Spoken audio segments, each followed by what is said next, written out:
Mga motorsiklo nga gikabangga sa mga utility vehicles sa Dakbayan sa Talisay nahuli kam. Wa hinuoy nakalas ato sa maong mga aksidente. Samtang gawa sa pagsiguro nga luwas ang kadalanan sa Dakbayan, moabag usab ang City Toda nga luwas ang mga motorista batok sa pagtakod sa COVID-19. Ang report ni Femery Dumabok. Nahuli kam sa Talisay City Command Center kining motorsiklo nga gikabangga sa pick-up sa intersection gikan sa Dan and Bacalso, paliko sa Cebu South Coastal Road. Tungod sa impact, parihong nahog ang driver gang angkas sa motorsiklo. Nakuya pa ng angkas ug nadala sa tambalanan. Hinuon minor injury ra ang naangkon.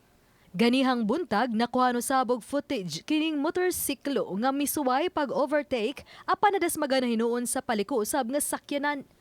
Pangos ra hinuon ang naangkon sa driver ug nagkasettle ra ang duha. Ang ato laging awhag sa ato mga isig ka driver nga magamping sa kanunay. Mas pali pa nga ma-defensive driver ka kaysa mo kumpiyansa. Samtang adunay unom kadagkong daan sa Dakbayan sa Talisay nga mo'y girekomendar sa City Toda nga butangan sa Public Advisory System batok COVID-19. Usa na niini sa intersection ubos sa flyover sa Barangay Tabunok. Kaduha kining diri dapit sa may Sangi.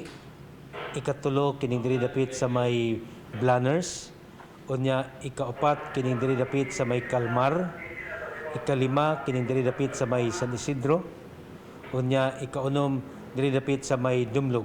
Matud ni Tumulak nga bisan na kanunay sa field ang pipila ka traffic enforcers. Hinuon sukad Enero hangtod karon waray ilang kaubanan ang nataptan sa COVID-19.